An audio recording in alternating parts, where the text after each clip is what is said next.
Hi, everyone. Thanks for joining. My name is Clint. I am the head of product for FirstRoot. And our speaker today is Iris Patterson. Iris is a 4th and 5th grade teacher in Madison, Wisconsin. And she has created new teaching innovations and models, including FITT, fully integrated team teaching, and the KNC, which is the Kid National Community Learning Approaches. Something that's really awesome for us is that Iris and also Dominic, you'll see Dominic on the line here, they helped us implement. They were our first, in our pilot program. So one of the first 4 schools to use FirstRoot for PB, and the first school to introduce FirstRoot into the 5th grade, which was amazing. So Iris is here to speak to us about that.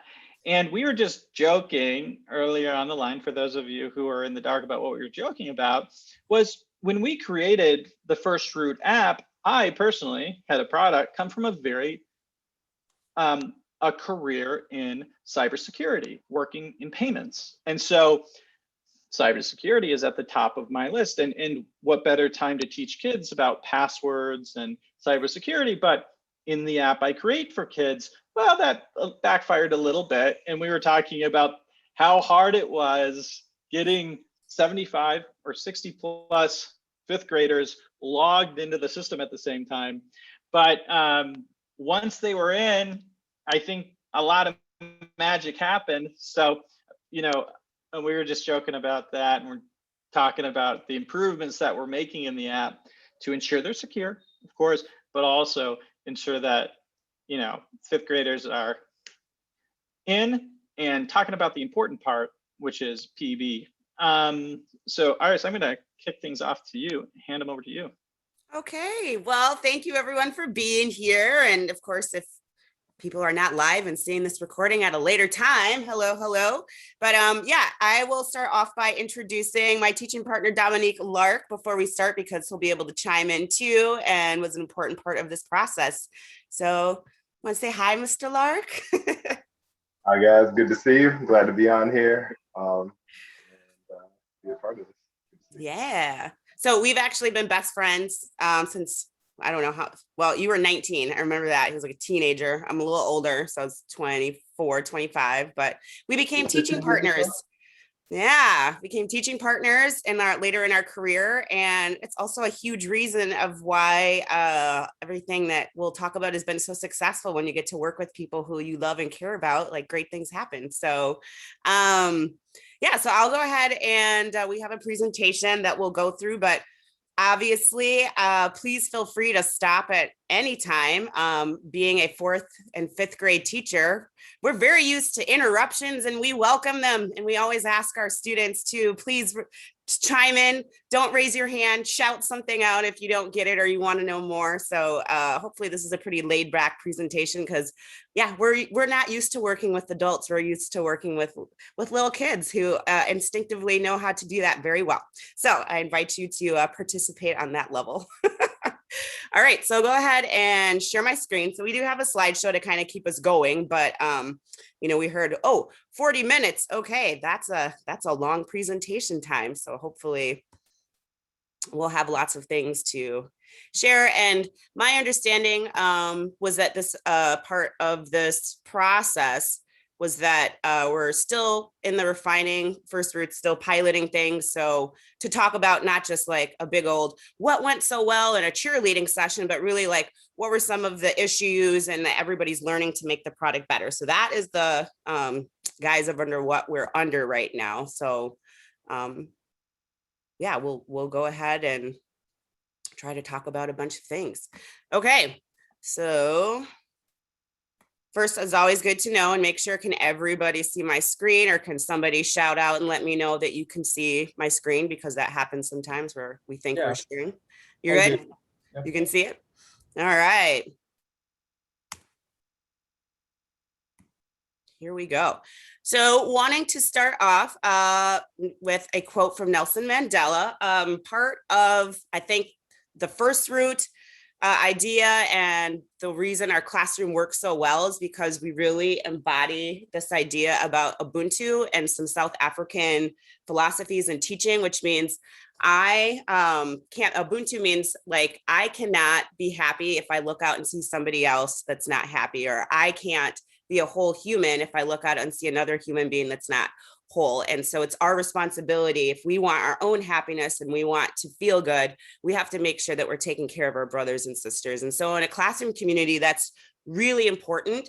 And I believe that is exactly what FirstRoot is all about, right? The real democratic process, and being able to really look at a country or a nation or the world and understand that we're here. The only reason that we're here is to help each other. And that, I think, is a guiding of what kind of brought me and Luke together when we first started talking was, we believe in a better world. We believe that together we have to come together and look out and see where the problems are and work and hold ourselves and each other accountable for all of our happiness. So this is a great quote by Nelson Mandela. And of course, everything here is going to be very child-centered focus. So he said, "Our children are the rock on which our future will be built, our greatest asset as a nation. They will be the leaders of our country, the creators of our national wealth, those who care for and protect our people." And so thinking about leadership and thinking about how we can create a better world, and I know that that's what FirstRoot wants to do, we are in a combined mission. Teachers across the world and FirstRoot are coming together now to create a better experience and a better world for our kids. So that's where we're going to ground ourselves. All right, so who is MMSD? So myself, my team, Mr. Lark, we have been working in Madison Metropolitan School District for our entire careers. I'm just wrapping up my 15th year as a classroom teacher, and I'm actually moving on to a second chapter in my career where they've invited me to now come and develop curriculum for the district in literacy, which is really exciting because Wisconsin is pretty much new to adopting financial literacy standards. So I'm very excited for the future of where FirstRoot could come in play, because financial literacy has not been something in my 15 years that we've taught unless we've gone and sought it out ourselves as a teacher and partnered with somebody to come and talk to the kids, but it hasn't been part of our own curriculum. So it's really exciting being able to meet Luke and your guys' team and what you're doing and you're trying to provide, because it's a very important standard that we're really happy is being adopted by our district and our state. Actually, our state standards are really including financial literacy. So who is MMSD? So we have in our district, so Madison Metropolitan School District in Wisconsin, it's the second largest school district in the state. So we have about 27,000 students, 50 schools, 5,468 staff members. Our demographics and who our student population is pretty important as you travel from to different parts of the country and different schools. It's really dependent how successful a lot of times the school is unfortunately dependent on like the socioeconomic status of the school. If you have, obviously you guys know this, if you have more money, you can do more things. So where does Madison fall in that scale? We have about half, you can see, of our students are eligible for free and reduced lunch. So when we talk about our students, there's different arguments about what to call it, disadvantaged students or economically challenged. And we do have to flip the language and how we're approaching that and what those connotations mean. But for the purposes of this presentation, about half of our students, about half of our families financially struggle to just meet their basic needs. And so we also have about 56% right now of our student of color population. So we are a majority minority school district. So that is very different from a lot of the other places outside of Milwaukee, Wisconsin, are majority white schools. So we have a lot of diversity in Madison, and it's continuing to grow. And that is a wonderful, wonderful thing. And it's a big reason why I wanted to teach personally in Madison. I've been asked to teach in other districts that were more predominantly white. And I really felt like my services and my skills could be utilized to really help to create opportunities for our diverse students and our marginalized students. So that's a little bit of background about MMSD. Am I missing anything? Okay. And let's see, but I've had a great time. That picture was just put on LinkedIn by our district. On the left, there's me, and lead the classroom I've always dreamed of.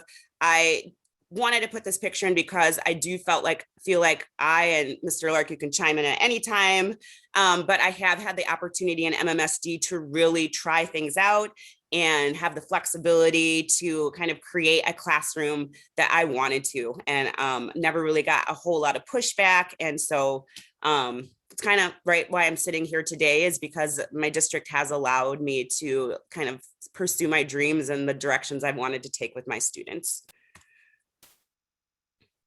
So getting into a little bit more about specifically Heagle Elementary School. I've been at Heagle Elementary School for 5 years. Before that, I was at Lowell, and my first couple of years were at a school called Falk.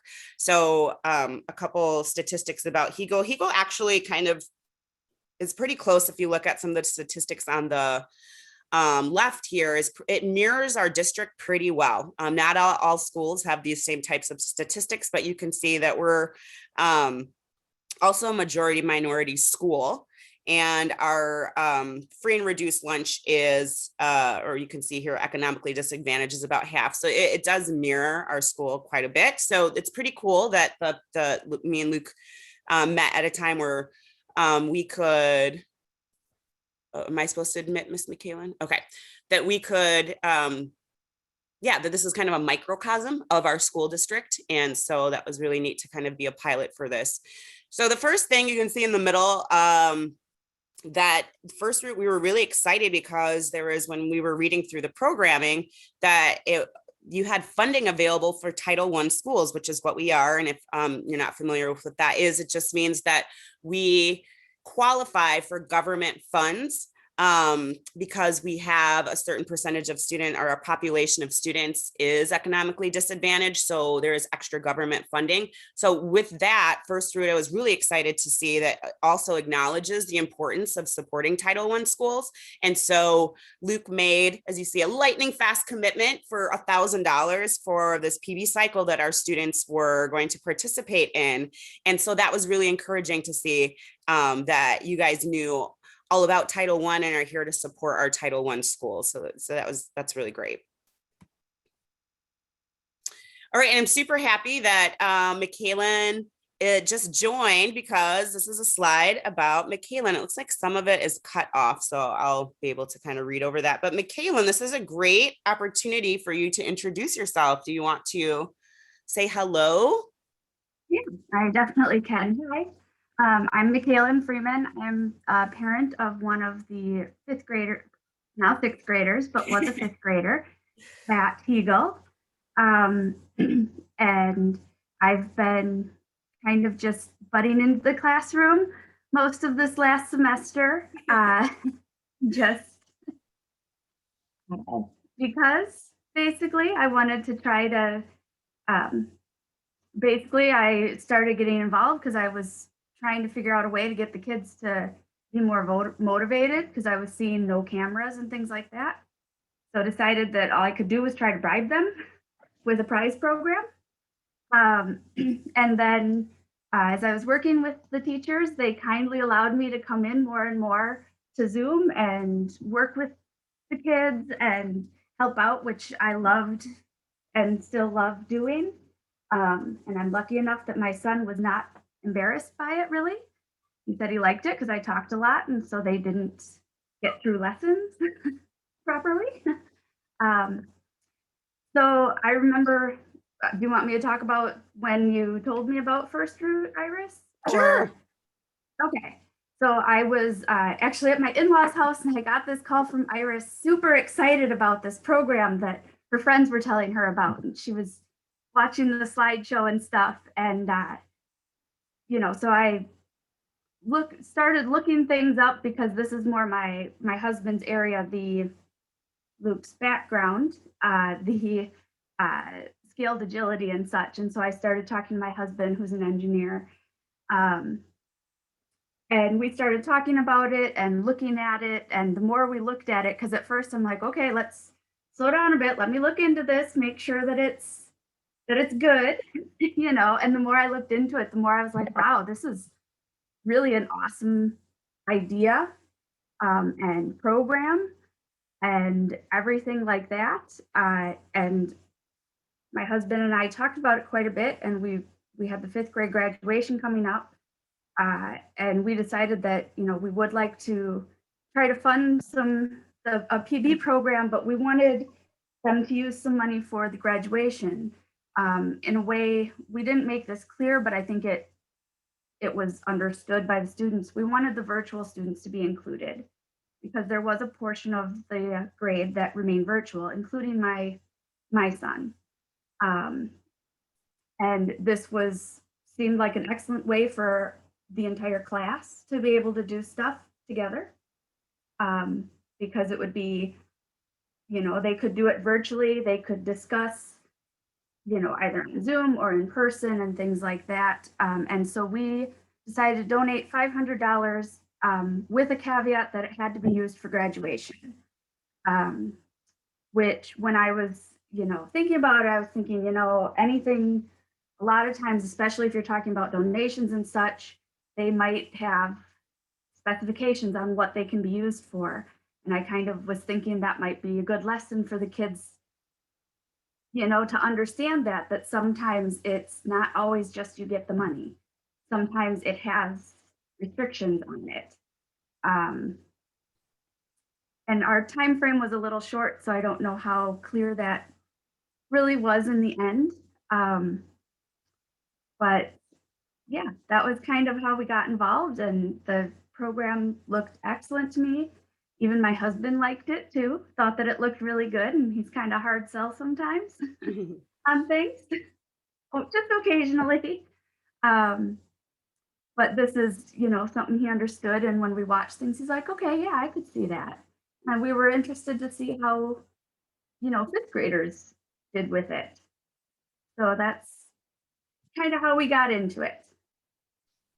Thank you, Michaelan. So we're super happy she's here. So really, Michaelan was an equal participant in all of this. So we were really blessed to have Michaelan with us because she was like a parent extraordinaire that typically teachers might not get to see the power of what a parent can do when they want to be 100% involved, because Michaelan was with us every step of almost second semester on Zoom all day, helping to lead groups. So I would really love for anyone to address. Michaelan knows exactly what's going on in our classrooms every single day and was there and really helped guide this PB process.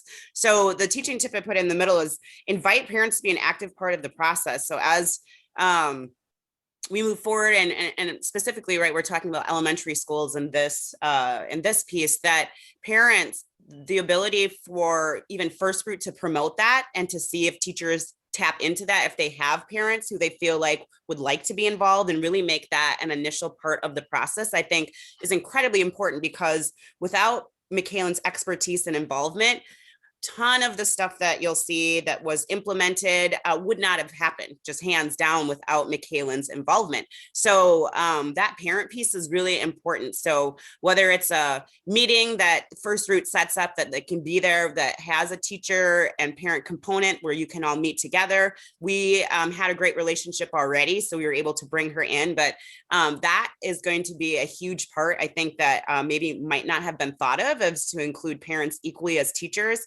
as you know, bringing a mantle of expertise to the space. So that's something we wanted to say. With that, I also wanted to say that there is always going to be a limit to the teacher's time. And so having the parents involved, I think, would be really good, especially in the implementation phase. Because we all, you know, love our teachers, and I have always been very aware of how much above and beyond the teachers go. They are working well beyond their contract time. And so I think we need, you know, parents helping out with things can be really useful. And especially, you know, I feel every school is going to have some parents that are just used to just get stuff done, you know, just boom, boom, boom, you get stuff done. That's not necessarily me. There's some other parents in the class that are absolutely like that too. Join the meeting. And so I think that would be really, useful, because with the implementation too, it would be easy to let it kind of continue on, just keep going, oh, we'll get to it eventually. And we had a time deadline on some of our stuff, a very strict one in fact, because it was for graduation. But we finished up the last of this stuff yesterday, which we're 2 weeks out from school ending now, or about. Which, we could have put it off indefinitely. Basically, it's probably what would have happened. But I and I know the teachers, we wanted the students to be able to see that their voting, their democracy worked and had a solution. And with the fifth graders, I thought having it be such an immediate, like that they could see it, would be especially good.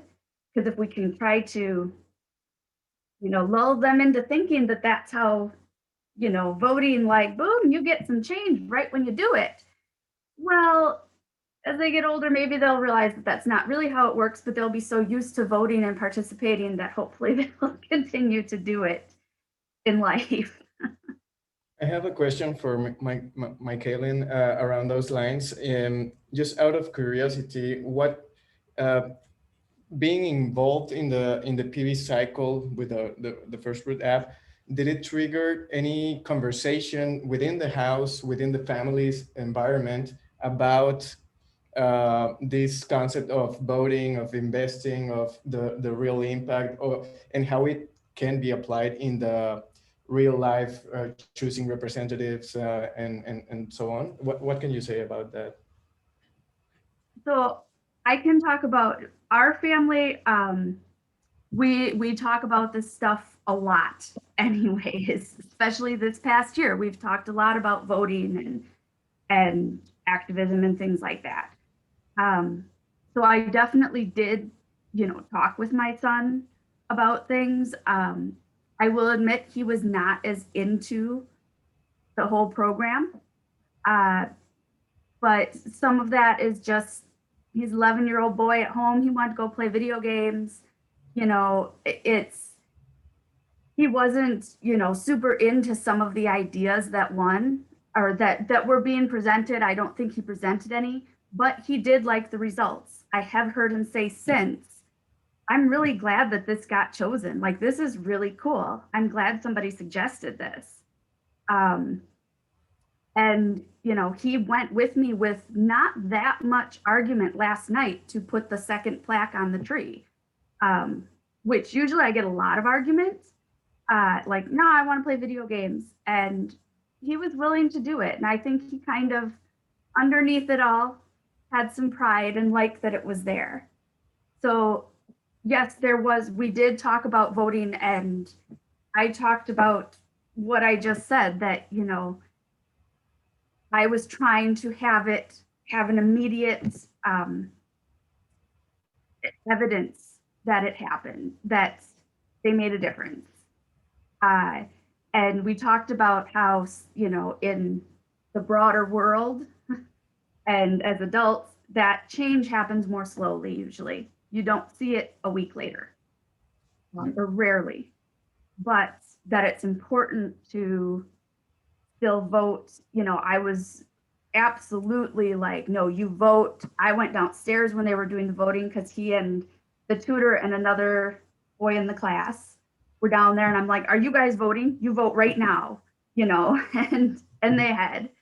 So yes, it did create some discussion. I suspect it created more in some of the other families, and I think with greater time, it could really create a lot of discussion at home if the parents were more involved, more aware of what was going on, especially in our city, which is very, how should I say it?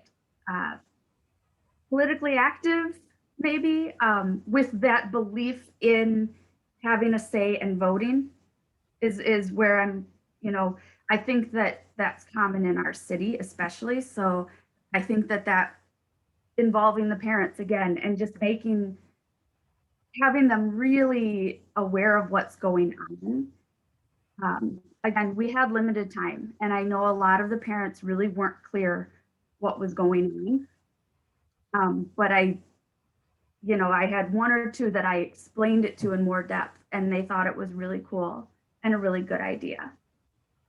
So does that kind of answer the?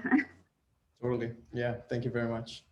Okay. Super excited. And I do also agree with the necessity of the relationship and support between teachers and parents just to keep driving youth forward into positive thinking. So thank you. Yes. Awesome. So thank you for the question, and Michaelan, awesome answer. That was fabulous. We have a short clip of another, you can see here, Ernie Pearson. So the suggestion for the tree came from the kids. So that's kind of our like crown jewel of the project, because it actually was something they wanted to spend a significant amount of money on doing, and it ended up being free. So the kids got to experience how if you have a great idea sometimes and you put it out in the community, that the community will support you, and ended up not having to actually purchase the tree. And it was one of their most, I think it was the most voted on, and they were most excited about it. So that was a great lesson for the kids to learn, that especially being youth, when you put your voice out, that people do want to support you and are going to back you when you have great ideas. And that is the type of motivation that we need our kids to see, right? That they are important, that they can make real impact, and they can affect their community. So we have a short clip. Again, without FirstRoot having, right, this program having been introduced, without Michaelan suggesting another parent, right, this led to us, because we were going to try to find just an arborist, right, but Michaelan was like, we have an arborist parent, right, so when you connect the parents to the PB process, I didn't know that, right, I didn't know that one of our own 5th grade students' dad was an arborist, and in fact, a pretty well-known arborist in Wisconsin.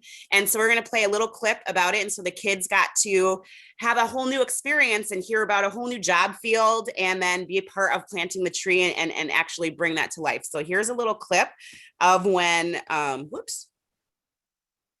sure. Did I not link that properly? That could be the case. Let me go to my drive and just see.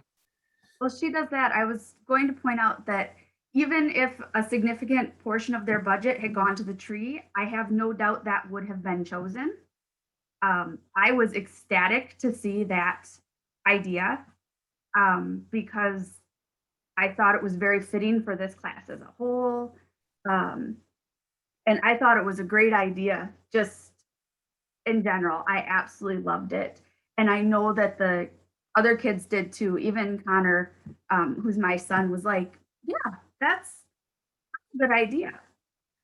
He was one of the 2 students that wanted to put a bench around the tree too, because that was one of the options. So I think he was a little disappointed that didn't happen. But I think he learned something from that he never said anything, he never spoke up. And so hopefully he learned that he needs to actually say something. If, he could have tried to argue why it would be important or anything like that. A nice warm welcome to Ernest. Sorry, that just started automatically, Kate Michaelan. Perfect. Perfect timing. Wonderful. All right, so here is we'll play a small clip. I'll play a little bit, like a minute or a couple minutes, and then I'll skip to 7 minutes where you get to hear the kids interacting and this kind of bringing this experience to life, and so you can hear for yourselves what this created. So here we go. A nice warm welcome to Ernest. Good morning. Hey, Ernest, thanks for joining us. Good morning. Can you guys hear it? We talked about before you came, so everybody's aware that you were Can you guys hear it well, or did I not share the audio? Yes, we can. You can hear it? Okay, always gotta check. coming. Can you just give us a little bit of a background about who you are and why we were suggested your name to call for this project? Sure. Well, I am Graham's dad. I'm kind of out of the field a little bit now, but I am still a certified arborist. So that means that my background is in tree care, whether that's, dealing with diseases or maintenance issues. Got a a degree in urban forestry and forest management from UW Stevens Point. So that's how I got started there. And then I kind of worked in the field of residential and commercial tree care. Oh man. For about 17 years or so. I think you can lower a little bit of the quality of the video so it doesn't take too long. How do I do that? Gear icon. Gear? Yeah. Okay. The quality. Let's use 720 or 360. I think that should do it. All right. Thank you. No problem. I'd say you're kind of an expert in this area. Very cool. And with your shirt a little, can you talk about what's on your shirt? Sure. This is actually a really old shirt from a conference I was at in college in the Student Society of Arboriculture. And there's a professional organization called the International Society of Arboriculture, and then a student variant of that that's, you know, made up of college students for the most part. So then there's, you know, different opportunities at conferences for, you know, networking with those students, with businesses and other academic kind of options that you can pick up on. So.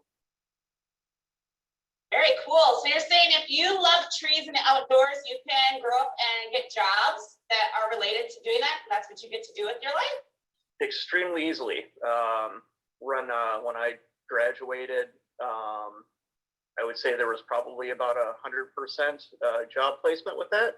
And I'd say there's probably about 150% job placement with it now, because everybody is desperate for you know, people interested in that kind of field. So if you want a kind of constantly changing, interesting job and like working outside and working with trees, it's extremely easy to find a job anywhere in the country. So I'm going to pause it and skip ahead, but you can see like what a great opportunity for the students to hear. They're interested in the moment in trees. They're getting to plant a real tree. And then to hear that this is an actual, you know, job, again, it's a great, you know, by creating these opportunities like that FirstRoot brought, like this conversation would have never happened this year, right? So we can continue to see throughout this presentation that these small things on that first slide. It's like that I put it's really small things that can grow into huge things. Some kid from this class could grow up and have his life as an arborist because, right, he was part of this experience. So we have to remember when we're working with kids, the potential of that seed, right? When we're planting these seeds, they can grow into something really huge. And so I love even the name FirstRoot, like just the fact that you know, FirstRoot has that, you know, kind of connotation in and that whole piece. So love it. So I'm going to skip ahead so you can see just the interaction then with the kids, because their idea, right, of the tree, we wanted them to directly bring that to Ernie and speak themselves. So here is just a little clip of one of our students who's speaking to Ernie about her and her friend's idea.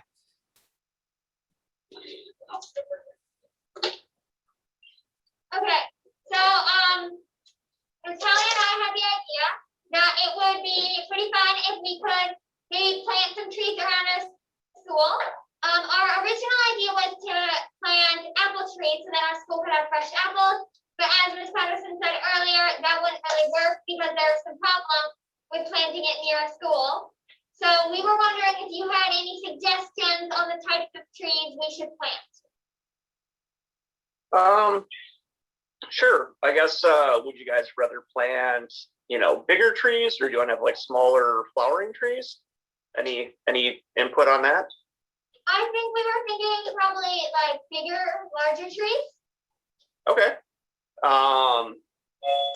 Yeah, I mean, there's a lot of different options, you know, different types of maple trees, oak trees, you know, and a handful of different options. So it really kind of comes down to, I guess, if you want to plant multiple trees, and I mean, obviously you kind of got to work within your budget with the $500. So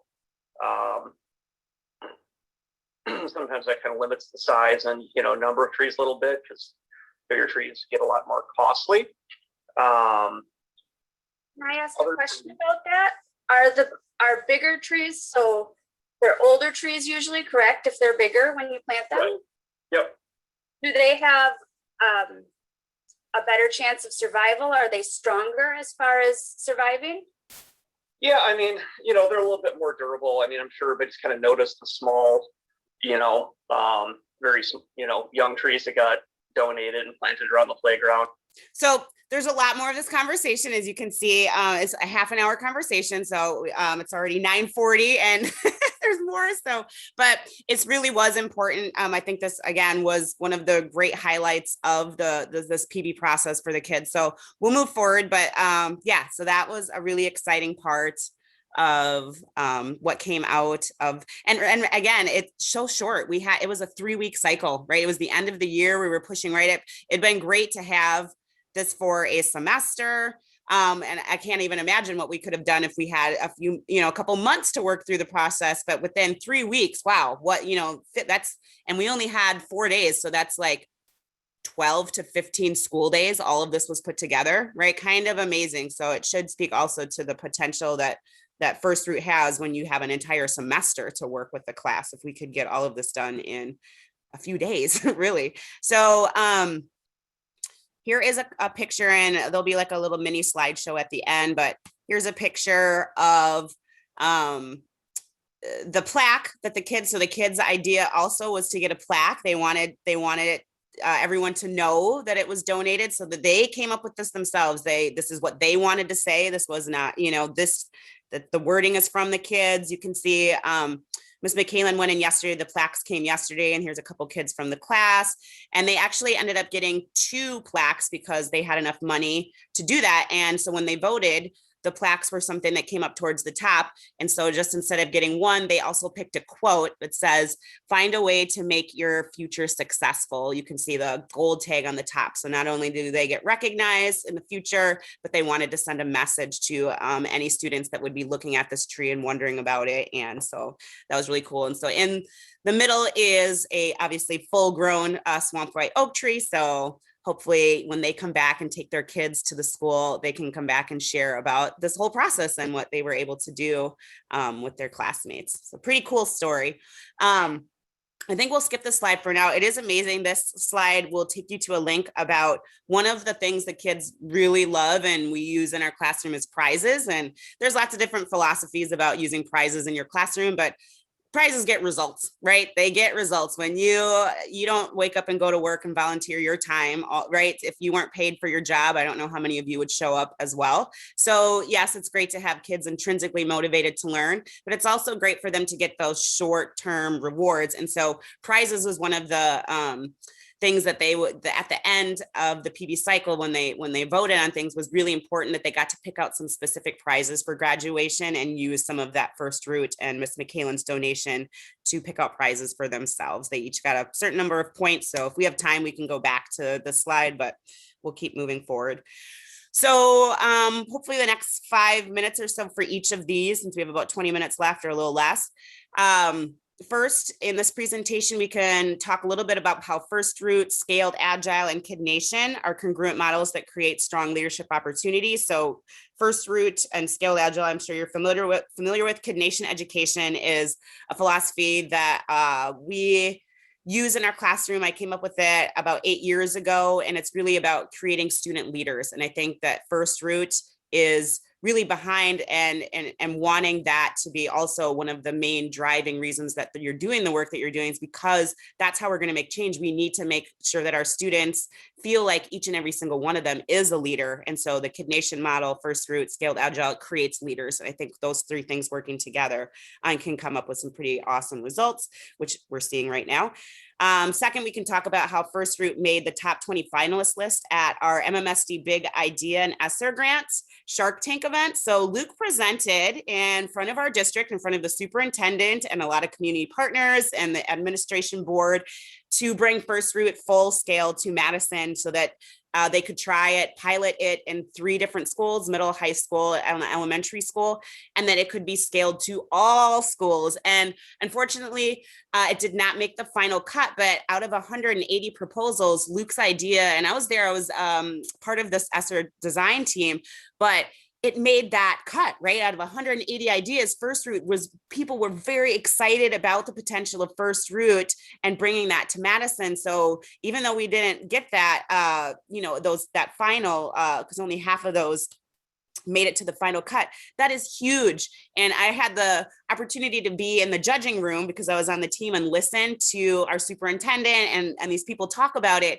And they just loved it. They love the idea of putting student voice and choice at the center, and that FirstRoot does exactly that. It's putting the real money in the hands of kids and empowering them to feel like they can make change and make a difference. So that was fantastic. And I think that's a great celebration to bring up. Third, we can talk about the sign up, the rollout, and the voting process. And we can also talk about for number 4, the final implementation. So that's what the rest of the slideshow is about. So we'll kind of go through. So the model Kidnation Education is about centering the whole child. So there's a small video that I will play that's 1 minute and 55 seconds that will kind of do all this instead of me talking about it. It will bring it to life. PBS Wisconsin heard about the model that we were doing in our classrooms. And as Michaelan mentioned, she said, that there were a lot of cameras turned up. It was really interesting to see this year that each classroom had its own dynamics. And it really depends on the students who are in there. But in the classroom that I was in, it was the exact opposite, right, of what Michaelan was describing. The kids had their cameras on. It was a vital, thriving classroom. The kids had conversations, and that's why PBS was so excited. They were like, how are you getting these kids to participate every day and to turn their cameras on when across the nation, kids are checking out? And so from my experience, kids were checking in, and so the model, works in different ways. But so they did a little special expose on the Kidnation model because and of course, and I've had more practice, right, than and that's another thing than my teammates doing it as well. Like I've been practicing and I've had 8 years experience of trying out different things. And so when you do get it right and you are able to really fully implement it, it's a wonderful way for kids to create leadership. So I'm going to skip ahead. Again, there's a great interview. Okay, so does anyone Well, you have can any hear the thoughts first on part and then I'll this? skip ahead. Silence. A new sound in education. Virtual education has created a new reality for both teachers and students. Anyone? If educators are having a hard time connecting when it comes to distance learning, it's not only because they just can't see or hear their students. We can sit here all day.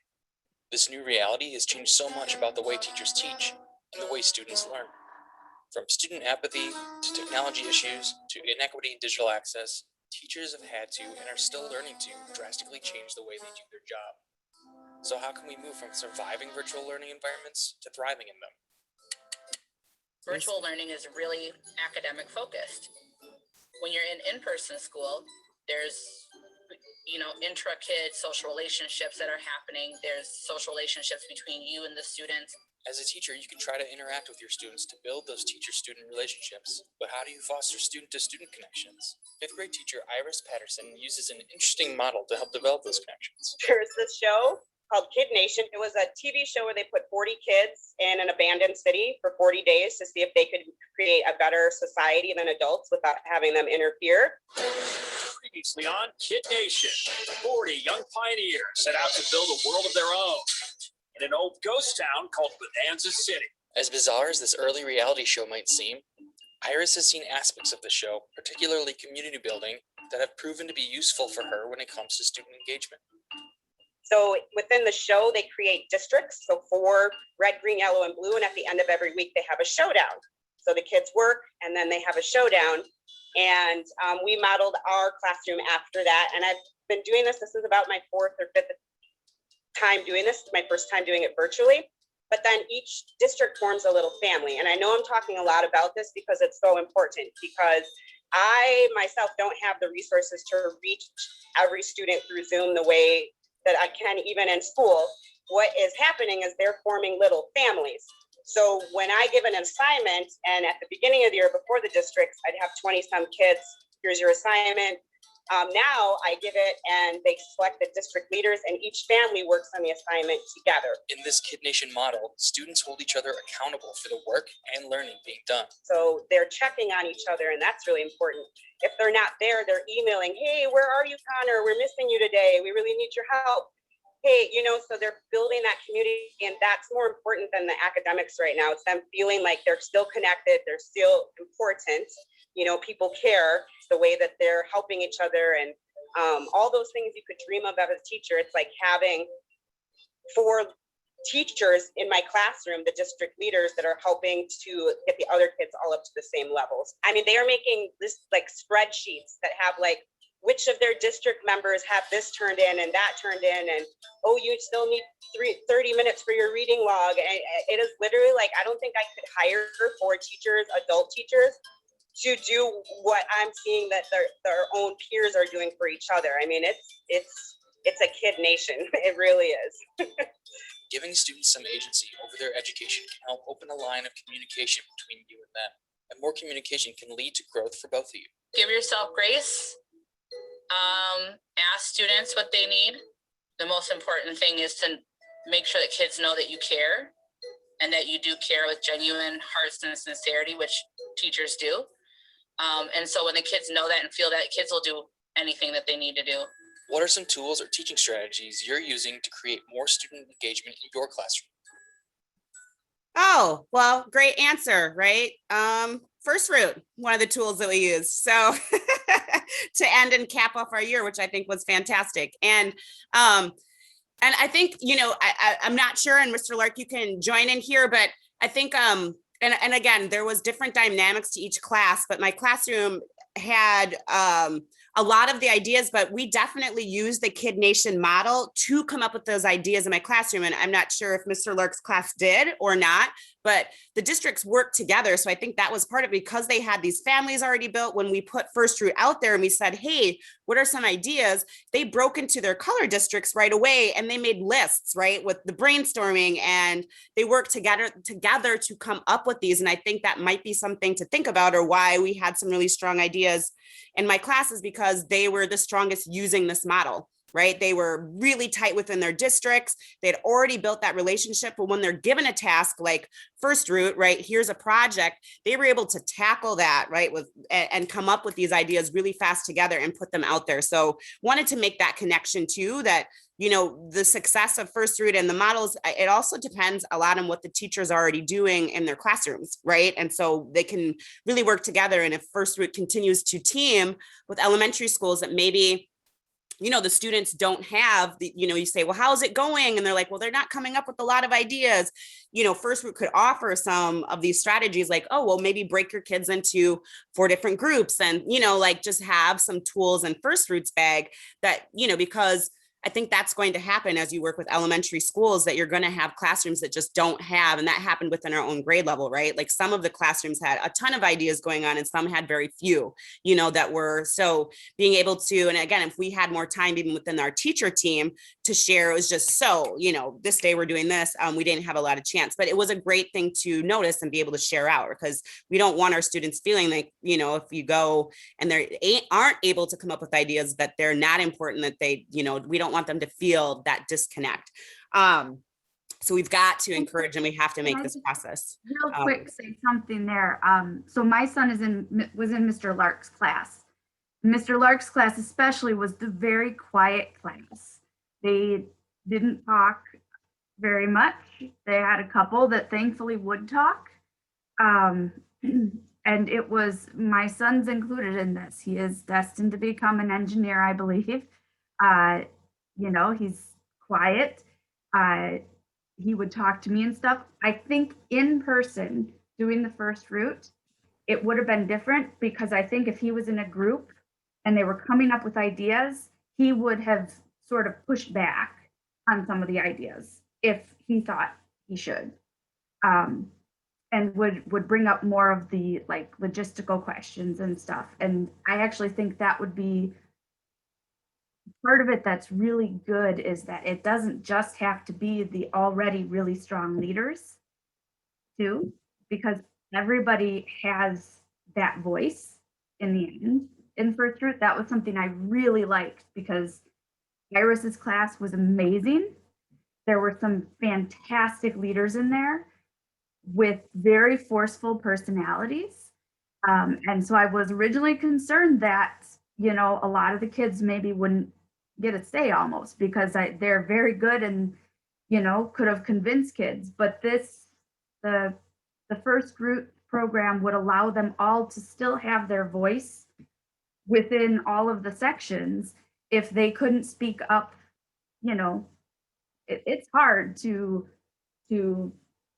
go against someone face to face, sort of, especially for kids, especially if they're your friends.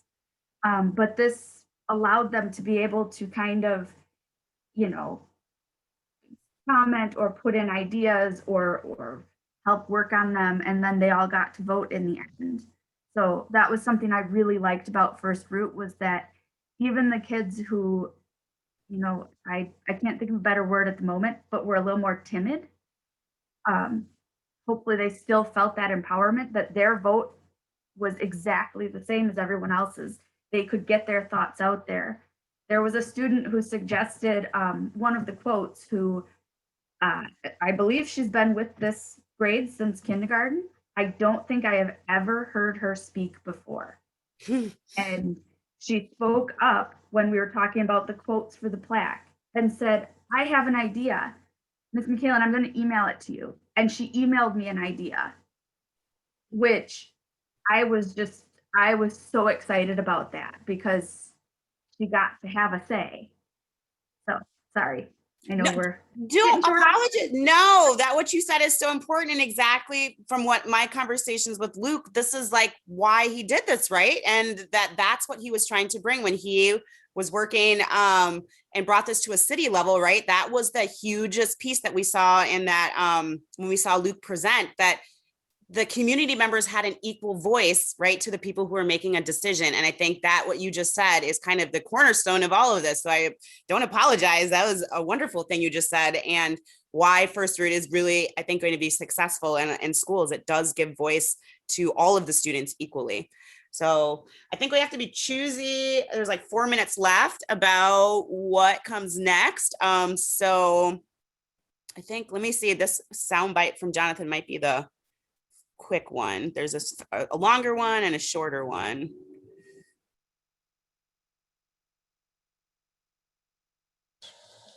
When I first heard this is the right one, Iris talk about her 5th grade class, my mind was running 1,000 miles an hour.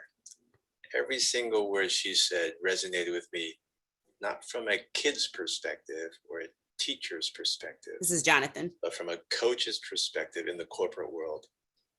Every aspect of how she enabled her students to be leaders and to organize into groups and self-teach the classroom material had me thinking about my Scrum teams and agile transformations and in industry leaders in coping with this new competitive digital age. It was just amazing. So, so that was Jonathan. And this is how I met Luke and how FirstRoot got to Heagle and all of this is because of Jonathan and his wife, Deja. Deja is my best friend. And so they heard about what was going on and you just heard from Jonathan yourself. And so without these two amazing, wonderful people, this connection would not have been made. So I cannot say thank you enough to Deja and Jonathan for bringing FirstRoot to us. And really that was the connection. I had not heard of FirstRoot before. And so through Deja and Jonathan, that's how we are here today. So I would have loved to provide that other soundbite, like I said, but we're running out of time. So we're going to move forward. But I think that what he said really does a great job of wrapping it up. Really quick, just pop in there with when Iris was first telling me about the program. And I was looking at scaled agility and stuff like that and talked to my husband about it. He's like, oh yeah, like we do that. So my husband is the VP of engineering in an engineering firm. And so he spends his day listening to people complain and trying to figure out how to best use the resources in the company, which is a balancing game, which seems exactly, you know, I'm taking what I hear my husband talk about and then I was hearing about this and I, he said, yeah, it's, scaled agility is great and stuff. I said, well, so wouldn't it be great if they start learning this way from elementary school on? This idea of the collaborative, like figuring out what needs to be done, where their resources should go. And that was where kind of I really got him on board with it. Was he's like, oh yeah, that really would be good if they kind of come, grow up with, oh, this is how you do things, as opposed to everybody just digs in and fights for their own idea. And so that was something that we both liked a lot about FirstRoot, was that, again, that giving everybody that equal voice and learning how to work together and figure out what's best for the whole community. What's going to work best, how it did, because it's rarely somebody gets everything they want. So not sorry, just that was my little thing there that was directly related to what Jonathan was saying.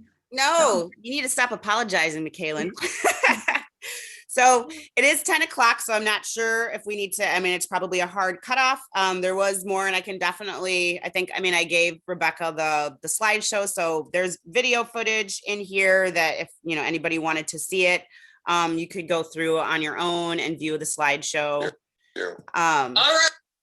So yeah, you can see that we have all of the videos from Clint linked here that you could see the different processes.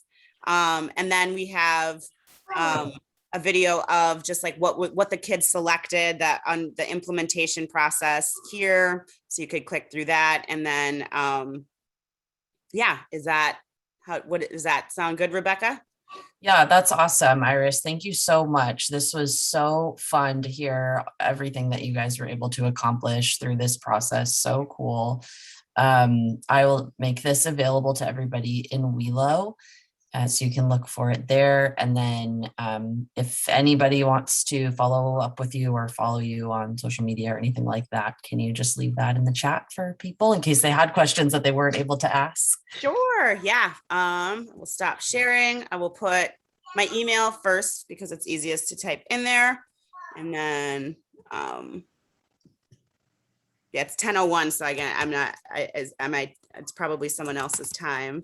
You're good. Yeah, we do have another speaker coming up, but you're good. I'll put my email in there for now, and then just email me if you want any more information. And then, yeah, you guys will have the link to the slideshow. Sounds good. Thank you so much, Iris and Michaelan. Thank you. Thanks. Bye. Bye. Thank you.